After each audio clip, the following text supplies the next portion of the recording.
ബഹുമാന്യരായ മാതാപിതാക്കളും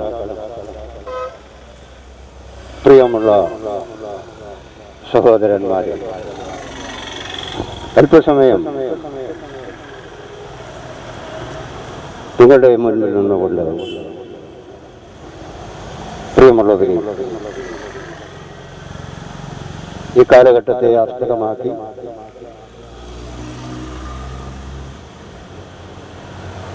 അല്പസമയം മാത്രം നിങ്ങളുടെ മുൻപിൽ തിരുവചനത്തിലെ ചില വേദഭാഗങ്ങൾ പറയുമ്പോൾ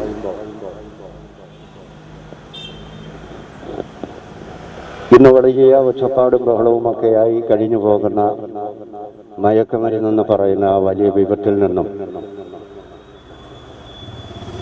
മനുഷ്യരെ രക്ഷിക്കേണ്ടതിന് ഇവിടുത്തെ ഗവൺമെന്റ്, അതുപോലെ തന്നെ പൊതുസമൂഹം, അതുപോലെ തന്നെ സാംസ്കാരിക നായകന്മാർ എന്ന് വേണ്ട സകലരും ഒത്തൊരുമിച്ച് പ്രവർത്തിച്ചു കൊണ്ടിരിക്കുകയാണ്. അത്തരം ഉൽപ്പന്നങ്ങൾ ഉപയോഗിക്കാതിരിക്കുന്നതാണ് ഏറ്റവും നല്ലത്.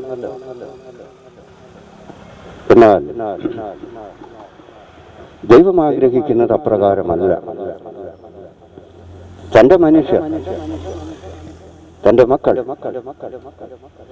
സന്തോഷത്തോടെയും സന്തോഷത്തോടെയും സ്നേഹത്തോടു കൂടിയും വളരെ സൗഭാഗ്യത്തോടെയും ജീവിക്കണം എന്നാണ് ദൈവം ആഗ്രഹിക്കുന്നത്. അതിനുവേണ്ടിയാണ് ദൈവം എല്ലാം സൃഷ്ടിച്ചിരിക്കുന്നത്. മനുഷ്യനെയൊക്കെയും ദൈവം ദൈവത്തിന്റെ സ്വരൂപത്തിൽ സൃഷ്ടിച്ചിരിക്കുന്നു എന്ന് തന്നെയാണ് വിശുദ്ധ ബൈബിൾ പറയുന്നത്. അപ്പോൾ ദൈവത്തിന്റെ സ്വരൂപത്തിൽ സൃഷ്ടിക്കുകയും ദൈവത്തിന്റെ സ്വഭാവമായി ഇരിക്കുകയും ചെയ്യേണ്ട മനുഷ്യൻ സ്നേഹമില്ലാതെ, സമാധാനമില്ലാതെ, സന്തോഷമില്ലാതെയൊക്കെ കഴിഞ്ഞു പോകുമ്പോൾ അതിന്റെ കാരണം മനുഷ്യൻ ദൈവത്തിൽ നിന്ന് അകന്നു പോയിരിക്കുന്നു, ദൈവത്തിന്റെ കൽപ്പനകളെ പ്രമാണിക്കാതിരിക്കുന്നു, ദൈവത്തിൽ വിശ്വസിക്കാതെ ഇരിക്കുന്നു, താന്താങ്ങളുടെയൊക്കെയും വഴികളിൽ കൂടി യാത്ര ചെയ്യുന്നു എന്നുള്ളത്. അപ്പോഴാണ് നമുക്ക് നമ്മുടെ ജീവിതത്തിൽ സമാധാനവും സന്തോഷവും പരസ്പരം എന്നുള്ള സ്നേഹവും ഒക്കെ നഷ്ടപ്പെട്ടു പോകുന്നത്.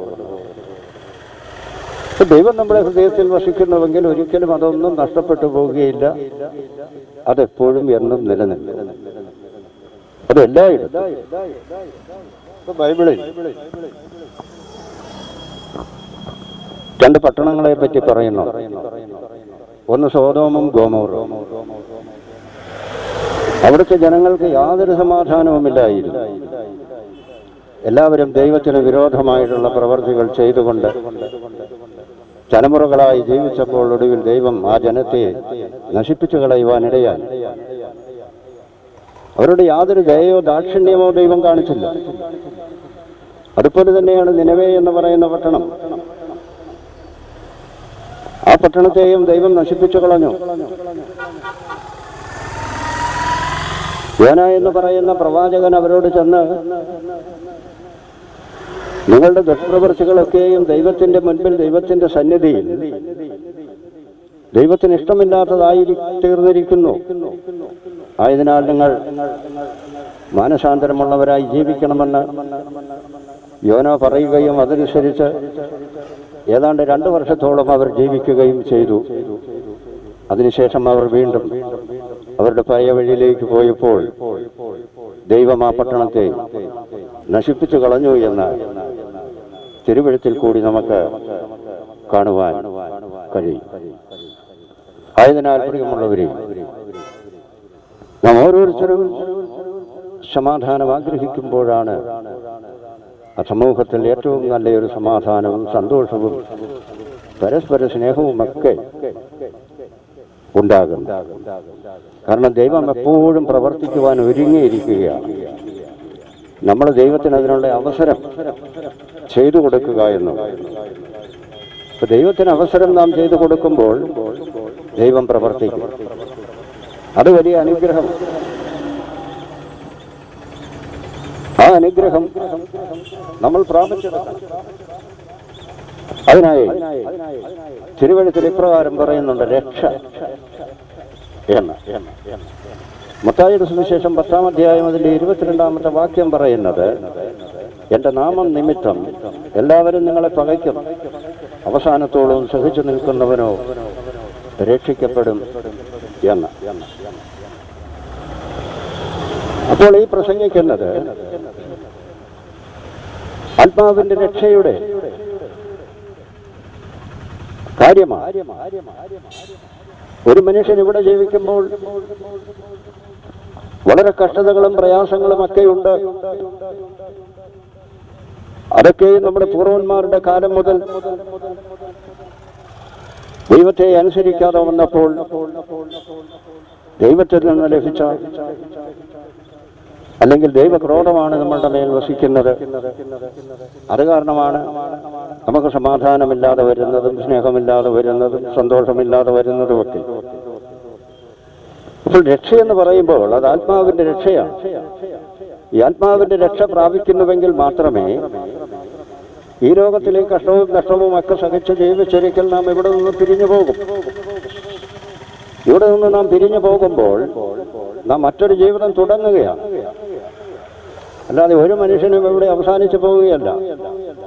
ഇവിടെ മനുഷ്യന്റെ ഈ ശരീരം മാത്രമാണ് അവശേഷിക്കുന്നത്. എന്നാൽ മനുഷ്യന്റെ ആത്മാവിന് നാശമില്ല. അതിന്റെ ഉടമസ്ഥൻ ദൈവം തന്നെയാണ്. ആ ആത്മാവ് ദൈവത്തിങ്കിലേക്ക് പോകും. ഒടുവിൽ ഒരു ന്യായവിധി ഉണ്ടാകും. അന്ന് നാം രക്ഷിക്കപ്പെട്ടുവോ, നാം ദൈവത്തെ അനുസരിച്ചുവോ, ദൈവത്തിന്റെ കൽപ്പനകളെ പ്രമാണിച്ചുവോ എന്ന് ദൈവം ചോദിക്കുന്ന ഒരു കാലമുണ്ട്. അതിനുവേണ്ടി സ്നേഹസ്വരൂപനായ ദൈവം തന്റെ ജീവനെ തന്നെ നമുക്ക് വേണ്ടി നൽകി. അതാണ് യേശുക്രിസ്തുവിന്റെ കാൽവരിയിലെ ക്രൂശ് മരണം. യേശു കാൽവരിയിൽ ക്രൂശിക്കപ്പെട്ടത് എന്തിനെ എന്ന് ചോദിച്ചെന്നാൽ മാനവരാശിയുടെ മുഴുവൻ ആത്മാവിന്റെയും രക്ഷയ്ക്ക് വേണ്ടിയാണ്. യേശുവാണ് എൻ്റെ ആത്മാവിന്റെ രക്ഷയ്ക്ക് വേണ്ടി കാൽവരിയിൽ ക്രൂശിക്കപ്പെട്ടതെന്ന് ഏതൊരു മനുഷ്യൻ വിശ്വസിക്കുന്നുവോ അവൻ രക്ഷിക്കപ്പെടും. അവൻ വിശുദ്ധ ജീവിതം നയിക്കണമെങ്കിൽ കർത്താവായ യേശുക്രിസ്തുവിന്റെ രണ്ടാമത്തെ വരവിൽ അവനോടുകൂടെ എടുക്കപ്പെടും. യേശു മരിച്ചു, അടക്കപ്പെട്ടു, 3-ാം നാൾ ഉയർത്തെഴുന്നേറ്റു. പ്രിയമുള്ളവരെ, അവിടെ കാണിക്കുന്നത് യേശുവിൽ വിശ്വസിച്ച് മരിച്ചുപോയിരിക്കുന്നവരും യേശുവിൽ വിശ്വസിച്ച് ജീവിച്ചിരിക്കുന്നവരും യേശുക്രിസ്തുവിന്റെ രണ്ടാമത്തെ വരവിൽ അവനോട് കൂടെ ചേരും. യേശു വരുമ്പോൾ മധ്യാകാശത്തിലേക്ക് നാം എടുക്കപ്പെടും. എന്നാൽ ദൈവപുത്രനായ യേശുവോ വിശുദ്ധനാണ്. നമ്മളും വിശുദ്ധരായിരിക്കണം. വിശുദ്ധന്മാർക്ക് മാത്രം പ്രവേശിക്കുവാൻ ഉള്ള സ്ഥലമാണ് ദൈവമൊരുക്കിയിരിക്കുന്നതായ ദൈവരാജ്യം. ആ രാജ്യത്തിന് അവസാനമില്ല. ഇവിടുത്തെ നമ്മുടെ ജീവിതത്തിന് അവസാനമുണ്ട്. എന്നാൽ വരുവാനിരിക്കുന്ന ആ രാജ്യത്തിൽ നാം ജീവിക്കുമ്പോൾ അവിടെ നമുക്ക് അവസാനമില്ലാത്ത ജീവിതം തന്നെയാണ് ലഭിക്കുന്നത്. ആ അവസാനമില്ലാത്ത ജീവിതത്തിൽ ദൈവത്തോടു കൂടെ നാം വസിക്കണമെങ്കിൽ ആ ദൈവത്തെ നമ്മുടെ കുറവുകൾക്കായി, നമ്മുടെ പ്രവൃത്തികളുടെ ദോഷത്തിനായി തന്റെ ജീവനെ നൽകിയ യേശുവിനെ നാം സ്വീകരിക്കേണ്ടതുണ്ട് എന്നാണ് തിരുവെഴുത്ത് നമ്മെ പഠിപ്പിക്കുന്നത്. ഇപ്പോൾ ഞാനിവിടെ നിന്ന് വിളിച്ചു പറയുന്നു, എന്റെ നാമനിമിത്തം എല്ലാവരും നിങ്ങളെ പകയ്ക്കും, അവസാനത്തോളം സഹിച്ചു നിൽക്കുന്നവനോ രക്ഷിക്കപ്പെടുമെന്ന്. അനേക സ്ഥലങ്ങളിൽ പ്രിയമുള്ളവരെ, കേരളത്തിന്റെ ഏതാണ്ട് എല്ലാ ജില്ലകളിലും 22 വർഷങ്ങളായി ഗ്രാമപ്രദേശങ്ങളിലൊക്കെ പോയി ഈ സമാധാനത്തിന്റെ സന്ദേശം, നമ്മുടെ ആത്മാവിന്റെ രക്ഷയുടെ സന്ദേശം മാത്രമാണ് പ്രസംഗിക്കുന്നത്. എത്രയോ സ്ഥലങ്ങളിൽ നിന്ന് അതിനുവേണ്ടി അടി വാങ്ങിച്ചിരിക്കുന്നു. ഓരോരുത്തര് അവരുടെ കോപം കൊണ്ട് മുഖത്തു തുപ്പിയിരിക്കുന്നു, നിന്ദിക്കുന്നു, ഏതെല്ലാം രീതിയിൽ പരിഹസിക്കുന്നു. അതാണ് ഇവിടെ പറയുന്നത്. മത്തായിയുടെ സുവിശേഷം 10-ാം അധ്യായം 22-ാമത്തെ വാക്യം, എന്റെ നാമനിമിത്തം എല്ലാവരും നിങ്ങളെ പകയ്ക്കും, അവസാനത്തോളം സഹിച്ചു നിൽക്കുന്നവനോ രക്ഷിക്കപ്പെടുമെന്ന്. ജീവിതത്തിൽ ഒരിക്കലും പ്രതീക്ഷിച്ചിരുന്നതല്ല ഇങ്ങനെ യേശുക്രിസ്തുവിനെ പ്രസംഗിക്കും, അല്ലെങ്കിൽ യേശുക്രിസ്തുവിന്റെ സാക്ഷിയായി നിൽക്കുമെന്ന്. അത് ദൈവം എന്നോട് കാണിച്ച ഒരു മഹാകരുണ മാത്രം. ജീവിതത്തിൽ അനേക സ്ഥലങ്ങളിൽ ഇടറി വീണിട്ടുണ്ട്. ദാരിദ്ര്യം കൊണ്ടും താങ്ങാനാവാത്ത ജീവിതഭാരം കൊണ്ടും അസഹനീയമായ വേദനകളെ കൊണ്ടും ഒക്കെ. എന്നാൽ എവിടെയൊക്കെയും ഈ യേശു കർത്താവ് താങ്ങുവാനും ആശ്വസിപ്പിക്കുവാനും തണലായി നിൽക്കുവാനുമൊക്കെ കൂടെയുണ്ടായിരുന്നു എന്നുള്ളത് ജീവിതത്തിലെ വിജയങ്ങൾ ദൈവം എനിക്ക് തന്നു എന്നുള്ളത്.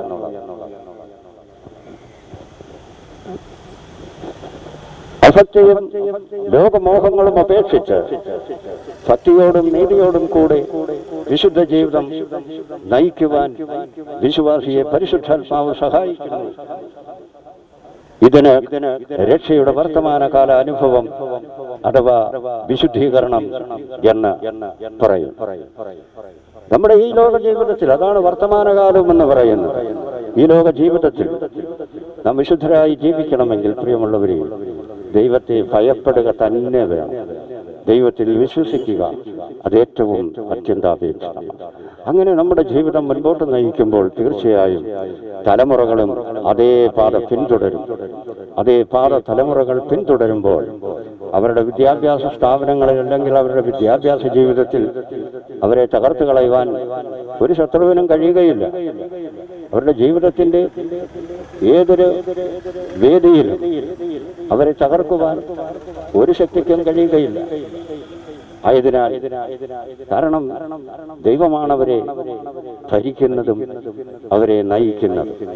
ദൈവത്തിന്റെ ബലമുള്ള കയ്യിലാണ് അവരിയ്ക്കുന്നത് എന്ന് നാം അറിയണം. അതാണ് വർത്തമാനകാല അനുഭവം അഥവാ വിശുദ്ധീകരണം എന്ന് പറയുന്നത്. നല്ല വിശുദ്ധിയോടെ ജീവിക്കുന്ന ഒരു മനുഷ്യനും ജീവിതത്തിൽ തകർന്നു പോവുകയില്ല. അവരെ ദൈവം തകർത്ത് കളയുകയും എന്ന് നാം അറിയേണ്ടതുണ്ട്. പറയട്ടെ, വർത്തമാനകാലത്തിൽ നിറഞ്ഞു നിൽക്കുന്നത് സ്നേഹമാണ്.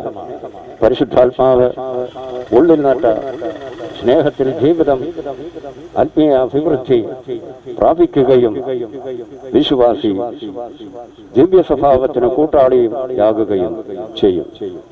ഏതൊരു മനുഷ്യൻ യേശുവിനെ രക്ഷകനും കർത്താവുമായി സ്വീകരിക്കുന്നുവോ അവരുടെ പേര് വിശ്വാസി എന്ന് വിശുദ്ധ ബൈബിൾ പറയുന്നു. ആർക്കും അങ്ങനെയാകാം. കാരണം ദൈവമാണ് അവരെ അങ്ങനെ വിശുദ്ധരാക്കുന്നത്. ആ വിശുദ്ധിയിൽ നിന്ന് അവരൊരിക്കലും മറ്റൊരു തെറ്റുകളിലേക്ക് മടങ്ങിപ്പോവുകയുമില്ല. അവരെക്കുറിച്ച് ഓർത്ത് മാതാപിതാക്കളോ അവർക്ക് വേണ്ടപ്പെട്ട ഒരുത്തരും സങ്കടപ്പെടേണ്ട ആവശ്യവുമില്ല എന്ന് ഇവിടെ നമുക്ക് കാണുവാൻ കഴിയും. ബൈബിളിൽ 1 തെസ്സലോനിക്കർ ലേഖനം 5-ാം അധ്യായത്തിന്റെ 9-ാമത്തെ വാക്യം പറയുന്നത്, നാം ഉണർന്നിരുന്നാലും ഉറങ്ങിയാലും തന്നോട് കൂടെ ജീവിക്കേണ്ടതിന് നമുക്ക് വേണ്ടി മരിച്ച നമ്മുടെ കർത്താവായ യേശുക്രിസ്തു മൂലം രക്ഷയെ പ്രാപിപ്പാനത്രേ നിയമിച്ചിരിക്കുന്നത് എന്ന് തിരുവചനം പറയുക. അപ്പോൾ യേശുക്രിസ്തു കാൽവരിയിൽ തൂങ്ങി മരിച്ചത് നമ്മുടെ ആത്മാവിന്റെ രക്ഷയ്ക്ക് വേണ്ടിയാണ്. നമ്മുടെ ജീവിതത്തിൽ ദൈവം നൽകുന്ന അനുഗ്രഹങ്ങളെ സമാധാനത്തോടെയും സന്തോഷത്തോടെയും കൂടി അനുഭവിപ്പാനും മറ്റുള്ളവർക്ക് ആ സ്നേഹം പകർന്നു കൊടുക്കുവാനും വേണ്ടിയുള്ളതാണ് എന്ന് ഈ വാക്യങ്ങളിൽ കൂടി പ്രിയമുള്ളവരെ നമുക്ക് മനസ്സിലാക്കുവാൻ കഴിയും. അങ്ങനെ നാം ആകണമെങ്കിൽ നാം രക്ഷയെ സ്ഥാപിപ്പാനത്രേ നിയമിച്ചിരിക്കുന്നത് എന്നുള്ള യാഥാർത്ഥ്യം നാം മനസ്സിലാക്കേണ്ടതുണ്ട്. 2 തെസ്സലോനിക്കർ 2:13 പറയുന്നു, ഞങ്ങളോ കർത്താവിന് പ്രിയരായ സഹോദരന്മാരെ, ദൈവം നിങ്ങളെ ആദ്യം മുതൽ ആത്മാവിന്റെ വിശുദ്ധീകരണത്തിലും സത്യത്തിന്റെ വിശ്വാസത്തിലും രക്ഷയ്ക്കായി നിയമിച്ചിരിക്കുന്നത് കൊണ്ട് നിങ്ങൾ നിമിത്തം ദൈവത്തെ എപ്പോഴും സ്തുതിപ്പാൻ കടംപെട്ടിരിക്കുന്നു എന്ന്. ഒരു വ്യക്തി ദൈവത്തിൽ ആശ്രയിക്കുമ്പോൾ അവർക്ക് വേണ്ടി അവരുടെ കാര്യങ്ങൾക്ക് വേണ്ടി പ്രാർത്ഥിക്കുവാൻ ദൈവം അനേകരെയാണ് ഒരുക്കുന്നത്. അല്ലാതെ ഒരു വ്യക്തി മാത്രം അവിടെ ഇരുന്ന് ദൈവത്തോട് അപേക്ഷിക്കുകയല്ല, അനേകരെ ദൈവം അവർക്കായി ഒരുക്കും എന്ന് തിരുവചനം നമുക്ക് വായിക്കുമ്പോൾ കാണുവാൻ കഴിയും. പത്രോസ് കാരാഗ്രഹത്തിൽ അടയ്ക്കപ്പെട്ടപ്പോൾ പ്രിയമുള്ളവരെ, സഭ ഒരുമിച്ചിരുന്ന് പ്രാർത്ഥിച്ചു. പത്രോസിനെ രക്ഷിക്കുവാൻ ദൈവത്തിനല്ലാതെ മറ്റാർക്കും കഴിയുകയില്ല എന്ന് അവിടെ നമുക്ക് കാണുവാൻ കഴിയും. എന്നാൽ എല്ലാവരും ഒരുമിച്ചിരുന്ന് പ്രാർത്ഥിച്ചപ്പോൾ ദൈവം പത്രോസിനെ കാരാഗ്രഹത്തിലെ ചങ്ങലയിൽ നിന്ന് മോചിപ്പിച്ച് സുരക്ഷിതമായ സ്ഥലത്ത് എത്തിച്ചേർക്കുകയും ചെയ്തു എന്ന തിരുവചനത്തിൽ കൂടി നമുക്ക് കാണുവാൻ കഴിയും. 2 തീമോഥെയോസ് 2:10. അതുകൊണ്ട് ക്രിസ്തുയേശുവിലുള്ള രക്ഷ നിത്യ തേജസ്സോടു കൂടെ വൃതന്മാർക്ക് കിട്ടേണ്ടതിന് ഞാൻ അവർക്കായി സകലവും സഹിക്കുന്നു എന്ന്. അപ്പോൾ മറ്റുള്ളവർക്ക്, വൃതന്മാരായിട്ടുള്ളവർക്ക് വേണ്ടി ഇവിടെ അപ്പോസ്തലനായ പൗലോസ്ലീഹ പ്രാർത്ഥിക്കുകയാണ്. ഈ രക്ഷ നിത്യ തേജസ്സിനോട് കൂടെ വൃതന്മാർക്ക് കിട്ടേണ്ടതിന് ഞാൻ അവർക്കായി സകലവും സഹിക്കുന്നു എന്ന്. അനേക കഷ്ടതകൾ സഹിച്ചുകൊണ്ടാണ് അപ്പോസ്തലൻ ഈ പ്രവൃത്തിയിലേക്ക് കടന്നുപോകുന്നത്. പ്രിയമുള്ളവരെ, നമ്മുടെയൊക്കെ ജീവിതത്തിൽ അനേക കഷ്ടങ്ങളും പ്രതികൂലങ്ങളും ഒക്കെ കടന്നു വരുമ്പോൾ ബൈബിൾ പറയുകയാണ്, പ്രഭുക്കന്മാരിൽ ആശ്രയിച്ചതുകൊണ്ട് യാതൊരു പ്രയോജനവുമില്ല. അവർ ചിലപ്പോൾ എന്തെങ്കിലുമൊക്കെ തന്ന് നിങ്ങളെ സഹായിക്കുമായിരിക്കും. മനുഷ്യപുത്രന്മാരിൽ ആശ്രയിക്കുന്നതിലും നല്ലത് ദൈവത്തിൽ ആശ്രയിക്കുന്നത്. ദൈവത്തിൽ നിന്ന് നിങ്ങൾക്ക് ഒരു വിടുതൽ, ഒരു രക്ഷ ലഭിച്ചിരിക്കുന്നുവെങ്കിൽ അത് ശാശ്വതമാണ്. അതൊരു കാലത്തും നിങ്ങളെ വിട്ടു പിരിഞ്ഞു പോവുകയില്ല. അത് നിങ്ങൾക്ക് നിത്യമായ സമാധാനവും സന്തോഷവും സ്നേഹവും നിങ്ങളുടെ ഹൃദയത്തിൽ പകരുകയും മറ്റുള്ളവർക്കും അത് അനുഗ്രഹമായി തീരുകയും ചെയ്യും എന്ന് തിരുവചനത്തിൽ കൂടി നമുക്ക് മനസ്സിലാക്കുവാൻ കഴിയും. ആയതിനാൽ പ്രിയമുള്ളവരെ, മാനവരാശിയുടെ മുഴുവൻ ആത്മാവിന്റെ രക്ഷയ്ക്ക് വേണ്ടി കൽവരിയിൽ ക്രൂശിക്കപ്പെട്ട യേശുവിനെ നമ്മുടെ ഹൃദയത്തിൽ രക്ഷകനായി സ്വീകരിച്ചുകൊണ്ട് വരുവാനിരിക്കുന്ന സ്വർഗീയ ഭവനത്തിൽ ദൈവത്തോടു കൂടെ അവസാനമില്ലാത്ത ആ ജീവിതം നയിക്കുവാൻ വേണ്ടി ഒരുങ്ങിയിരിക്കണമേ എന്ന പ്രാർത്ഥനയോടെ ഞാൻ എൻ്റെ വാക്കുകൾ ഇപ്പോഴിവിടെ അവസാനിപ്പിക്കുന്നു. ദൈവമായ കർത്താവ് നിങ്ങളെ എല്ലാവരെയും ധാരാളമായി അനുഗ്രഹിക്കട്ടെ എന്ന പ്രാർത്ഥനയോടെ